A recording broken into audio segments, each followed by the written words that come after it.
علیکم سامعین، 18 شوال المکرم اور 17 اپریل ہے۔ خبر کا عنوان ہے سپریم کورٹ میں آج اور کیا ہوا ہے۔ اس بارے میں جمعیت علماء ہند نے ایک پریس نوٹ جاری کیا ہے۔ ظاہر سی بات ہے، جمعیت کے پاس بہترین انگریزی داں ہیں، اردو داں ہیں، ہندی جاننے والے ہیں، اور ان لوگوں نے جو کچھ فیصلہ آیا ہے اس کی ترجمہ کرتے ہوئے ایک پریس نوٹ جاری کیا ہے۔ پورا پریس نوٹ آپ سنیں۔ سرخی لگائی ہے، اگلی سنوائی تک کوئی تقرر نہیں، وقف کی موجودہ حیثیت میں کوئی تبدیلی نہ کی جائے۔ سپریم کورٹ اگلی سماعت 5 مئی کو۔ جمعیت علماء ہند کے صدر مولانا محمود اسد مدنی کی طرف سے راجیو دھون وکیل نے نمائندگی کی۔ نئی دہلی، 17 اپریل 2025۔ آج سپریم کورٹ آف انڈیا نے وقف ترمیمی ایکٹ 2025 کے خلاف دائر مختلف عرضیوں پر سماعت کرتے ہوئے اس قانون پر عبوری روک لگانے سے انکار کر دیا۔ تاہم عدالت نے وقف املاک کی حفاظت کے لیے اہم ہدایات جاری کی ہیں۔ عدالت نے حکم دیا کہ کوئی بھی وقف جائیداد، خواہ وہ رجسٹرڈ ہو یا وقف بائی یوزر کے تحت ہو، اپنی موجودہ حیثیت میں برقرار رہے گی اور اس میں کوئی تبدیلی نہ کی جائے گی۔ مرکزی حکومت کی جانب سے سالیسیٹر جنرل تشار مہتا نے پیش ہو کر عدالت سے گزارش کی کہ انہیں ابتدائی جواب اور متعلقہ دستاویزات داخل کرنے کے لیے 1 ہفتے کی مہلت دی جائے، جسے عدالت نے منظور کر لیا۔ مرکز نے اپنے دلائل میں کہا کہ اس قانون کو لاکھوں درخواستوں کے پس منظر میں لایا گیا ہے، جن میں پورے کے پورے گاؤں اور متعدد زمینوں کو وقف قرار دیے جانے پر عوامی تشویش کا اظہار کیا گیا تھا۔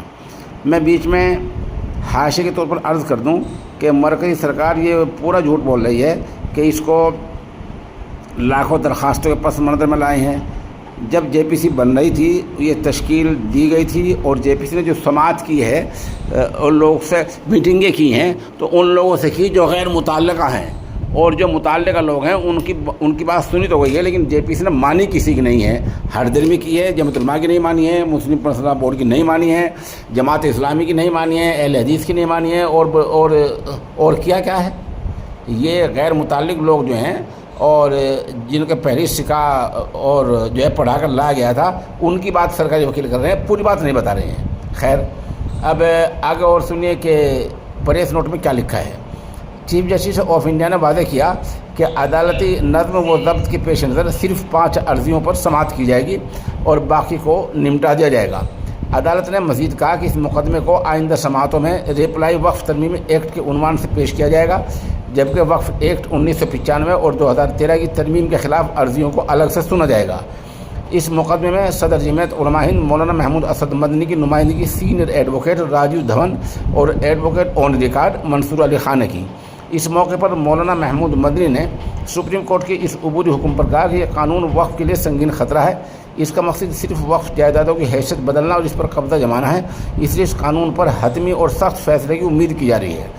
انہوں نے کہا کہ سپریم کورٹ نے اصولی طور پر ان خدشات کو تسلیم کیا ہے جو ہماری طرف سے پیش کیے گئے، بالخصوص غیر مسلموں کی شمولیت بلکہ اکثریت اور وقف بائی یوزر کا خاتمہ اور کلیکٹر کے ذریعے وقف کی حیثیت بدلنے کی غیر آئینی کوشش۔ یہ صرف ہمارے خدشات نہیں ہیں بلکہ آج ملک کا ہر دانشور طبقہ اسے تسلیم کر رہا ہے۔ یہ وجہ ہے کہ اس ایکٹ کے خلاف ہر گوشے سے صدائے احتجاج بلند ہوئی ہے اور لگاتار ہو رہی ہیں۔